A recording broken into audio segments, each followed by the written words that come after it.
ঠাকুর বলছেন ঈশ্বরের ওই ডাক এসেছে, তার কাজে তোর সঙ্গতি, যোগান দিয়ে ধন্য হতই, হোক দলিত দুর্মতি। আজকে ঠাকুর এখানে ধন্য হওয়ার কথা বলেছেন। ধন্য, জীবনে ধন্য হতে গেলে স্বয়ং পুরুষোত্তম আমাদের মাঝে এসেছেন। তিনি ডাক দিয়েছেন ঈশ্বরের জন্য, দেওয়ার কথা তিনি বলেছেন। আমরা প্রত্যেককেই চাই আমরা নিজেরাই বেড়ে উঠি, বড় হই, এই আমাদের মনের কথা, এই আমাদের মনের আকুতি। কিন্তু ঠাকুর তার বিপরীতে গেছেন। ঠাকুর বলছেন পুরুষোত্তমের সঙ্গ করলে, পুরুষোত্তমের কাজ করলে, পুরুষোত্তমের নীতিবিধি মেনে চললে শান্তি পাওয়া যায়, নচেৎ শান্তি আসে না। পরম দয়াল শ্রী ঠাকুর সমাধিতে অনেক কথা বলেছেন, সেটা চিন্তা ভাবনা করলে আমরা বুঝতে পারি তিনি ধরায় এসেছেন কিসের জন্য। ঠাকুর বলেছেন পূর্ণবতীতে আমি আমি আমি, সমগ্র জগৎটাকে প্রেম সূত্রে বাঁধার জন্য। আবার আমি একবার নয়, দুইবার নয়, কতবার এসেছিলাম, আবার এসেছি। আমার স্থূল স্বরূপ ওই প্রেম, যা শিরায় শিরায় তন্তুতে তন্তুতে প্রত্যেক কেন্দ্রের কম্পনে যা অনুভব করা যায়, সেই প্রেম ওই আমার স্বরূপ। মহাশান্তি রাজ্যের বিরাট দরজার চাবি আমার কাছে। যেই মাত্র আমাকে উপলব্ধি করা, অমনি সেই চাবি তার কাছে চলে যায়। তার কাছে চলে যে বিমলাঙ্গ ভোগ করা, সেও আমি। আমি এক, আমি তিন। তিনি যে বারবার এসেছেন, তিনি প্রকাশ করেছেন বৌদ্ধ হিসাবে বিভেদ করিস, শ্রী চৈতন্য রসুল কৃষ্ণে জীবুদ্ধারে আবির্ভূত হন, একই ওরা তাও জানিস নে। যখন আবার বলেছেন যখন তোরা ব্রজলীলায় নিত্য রাসে মাতিস, তখন আমি শ্রীকৃষ্ণ। আবার যখন তোরা নদীয়ার পথে ঘাটে ঘাটে হরিবোল হরিবোল বলে নৃত্য করিস, তখন আমি সর্বঘটে শ্রী চৈতন্য রূপে চৈতন্য দান করি। আমি আবার প্রেমময় রূপে প্রেম দান করি। আমি আমি শ্রীকৃষ্ণ, আমি শ্রী চৈতন্য, আমি রামকৃষ্ণ, আমি সব। এই কথায় বোঝা যায় তিনি শ্রীকৃষ্ণ, আমি শ্রী চৈতন্য, আমি রামকৃষ্ণ।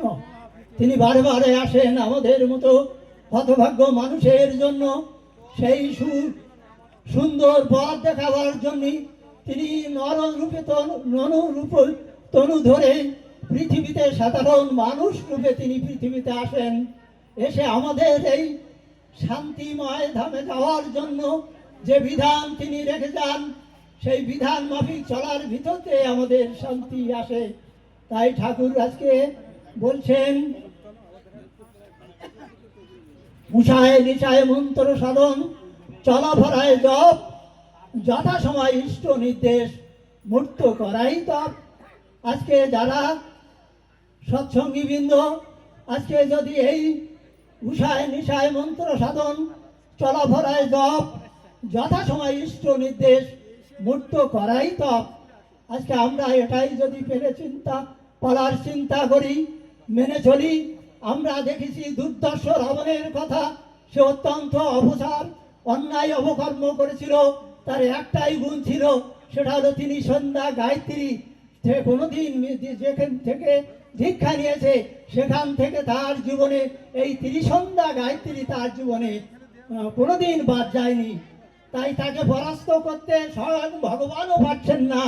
কারণ এই ত্রিসন্ধ্যা গায়ত্রী যার বাড়িতে হয়, সেখানে যে দেবতার নিয়ে ত্রিসন্ধ্যা গায়ত্রী হয়, তিনি স্বয়ং তাই সেখানে অধিষ্ঠান থাকেন। ওই রাবণ ছিল সেই দুর্গা বা শিবের আরাধনা করত। তাই তিনি এই শিব শক্তির বলে ভগবান এসেও তাকে পরাজিত করতে পারছেন না। এত তাই ঠাকুর বলছেন, উষায় যেথায় থাকি শোষণা বেহুশ, করতে সন্ধ্যা প্রার্থনা, হবি তাতে কর্ম নিপুণ, শক্তি পাবে বর্ধনা। রাবণের এত শক্তি ছিল যে স্বয়ং ভগবানও তার কাছে এসে তাকে পরাজয় করতে পারছেন না। তো আমরা এই ত্রিসন্ধ্যা গায়ত্রীটা আমাদের উষায় নিশায় মন্ত্র সাধন আমরা যদি পারি, তো আমাদের দেখা যায় এবার যে বিধান ঠাকুর দিয়েছেন সমবেত প্রার্থনার কথা, সমবেত প্রার্থনার ভিতর দিয়ে তার সংসারের মঙ্গল তো হয়। তারপরেও যারা এই এই এই সাউন্ড যতদূর যায় তারা সবাই এইভাবে ভাবিত হয়। আর যেমন এমনি করে পাড়া প্রতিবেশী সবাই এইভাবে ভাবিত হয়ে যায়। আজকে আমরা ধর্ম করছি, আমরা ধর্ম করার ভিতর দিয়ে আমরা শুধু আমাদের চিন্তাটাই করি। ঠাকুর যে একটা সুন্দরভাবে একটা সংসার সুন্দর করার জন্যে এত বিধান, এত আলোচনা, এত তিনি দিয়েছেন, যা আমাদের জীবন সুন্দর হয়ে যাবে তার কিছুটা পালন করি যদি।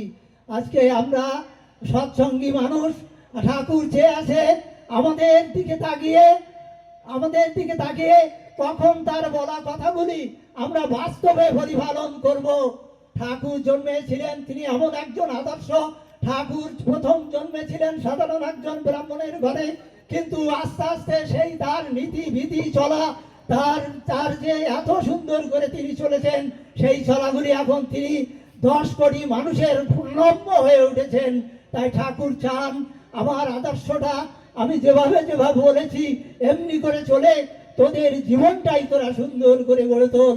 তা আমরা যেন এই যে আমরা বিশ্ব শান্তির কথা বলছি, ঠাকুর বলছেন বিশ্ব শান্তি পেতে হলে ঠাকুরের বাণীর মধ্যে আছে তুমি তোমার পরিবারের, তোমার দেশ ও দেশের বর্তমান ও ভবিষ্যতের জন্য দায়ী।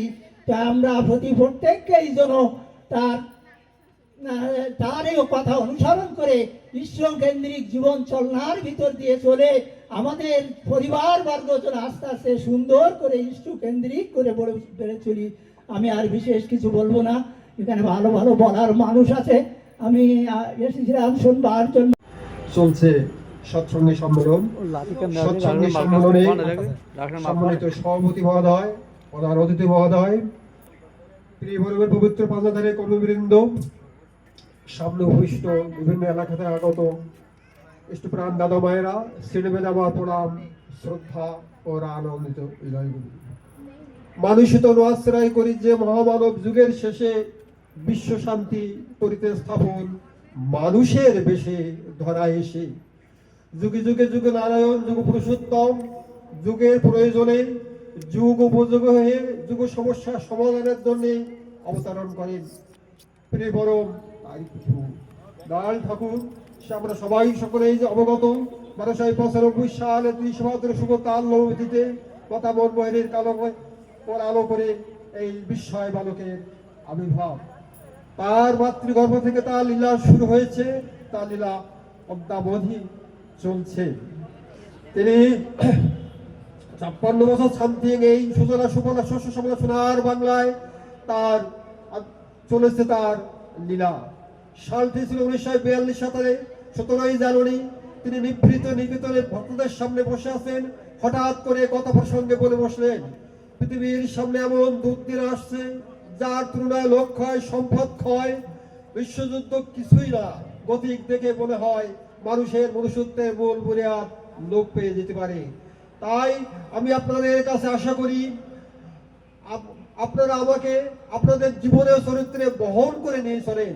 আমাকে বহন করা মানে আমার আদর্শ উদ্দেশ্যকে বহন করে নিয়ে চলেন, আর অন্যের কাছে পৌঁছে দেন অবিকৃত ভাবে, যেন বিকৃত না হয়। যেমন করে যা বলেছি ঠিক তেমনি করে তা পৌঁছে দেন। তাই তো আমি অত করে দীক্ষার কথা বলি। মানুষগুলিকে যদি দীক্ষার মাধ্যমে একঘাটা করে তুলতে পারো, তাহলে তারা জীবনী পথ খুঁজে পাবে, অমৃত সন্ধানের খুঁজে পাবে, সঠিক খাঁটি মানুষ হয়ে উঠে পরিবারের সান্নিধ্যে লাভের পথ খুঁজে পাবে। যাই হোক, তিনি এবার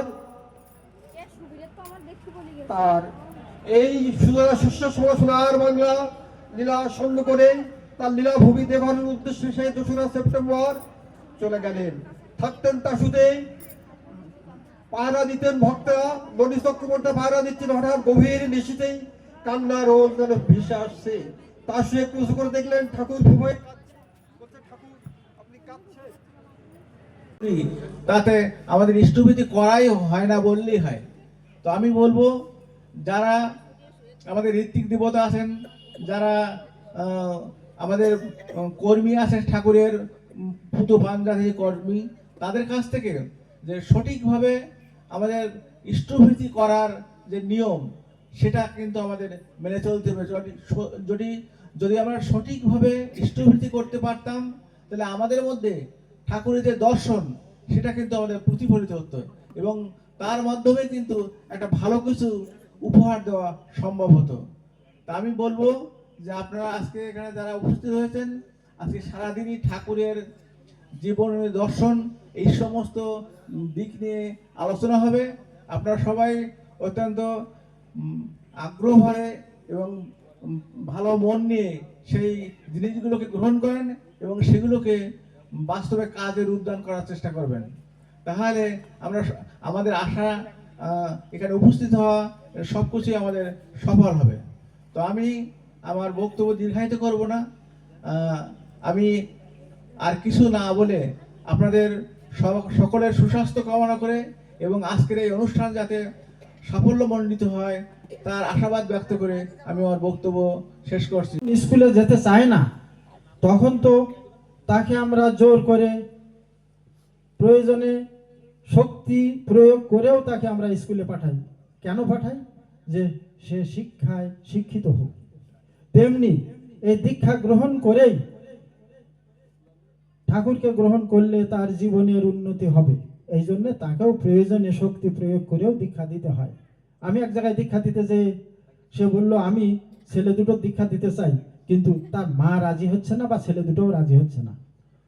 তখন আমার সঙ্গে যারা ছিল তারা অনেক যাজন করলো, কিন্তু কিছুতেই কিছু হয় না। তারপরে শেষে আমি একটা বাড়ি দীক্ষা দিচ্ছি, সেখানে তিনি যে বসছেন, যখন নেমে আসলো তখন আমি বললাম, দাদা আসর যদি বলেছেন দীক্ষা, আমরা ছেলে যদি লেখাপড়া শিখতে না চাই, স্কুলে যেতে না চায় তখন আমরা তাকে জোর করে, প্রয়োজন মেরে তাকে স্কুলে পাঠাই। তেমনি দীক্ষাটাও তেমনি করে আমাদের জোর করে দেওয়া উচিত। উনি ওই কথাটা শুনেই সঙ্গে সঙ্গে বললো, দাদা আজকে তো আর আমি এখন তাদের হাতে পাবো না, আগামীকাল আপনি যেভাবে মানে কটায় আসবেন বলেন, আমি সেই টাইমে তাদের আমি রেডি রাখবো। তা আমি বললাম, আপনারা বলেন ছেলেটা কখন বাড়ি থাকে? তখন বললো যে আপনি বিকালে আসেন 2:30টার দিকে। আমরা 2:30টার দিক যেয়ে শুনি সে ছেলে দুটো আবার চলে গেছে। উনি বললো, আমি যেখানে থাকুক আমি নিয়ে আসছি, আপনার একটুক্ষণ বসেন ধৈর্য ধরে। আমরা বসে থাকলাম, কিছুক্ষণের মধ্যে ছেলে দুটো এনে দীক্ষা দিয়ে দিল। তাহলে দীক্ষা যে কেন নিতে হয় এবং নিলে কি হয়, আমাদের তারকদা সেটা বললেন। আমাদের বিভিন্ন বক্তার মুখে আপনারা বিভিন্নভাবে শুনেছেন। বিমলদা বললেন যে সৎসঙ্গ করলে মনের মানে দুর্বলতা কেটে যায়। আমরা হয়তো একজনের সঙ্গে গন্ডগোল করলাম, যদি সেই দাদা যেটা বলছিলেন যে 2 গ্রাম 2 পক্ষ ছিল, কিন্তু আচার্যদেব সেখানে যেয়ে সৎসঙ্গ করলেন, সেখানে সবাই আবার এক হয়ে গেল। তো তেমনি সৎসঙ্গ মানুষের কল্যাণ করে।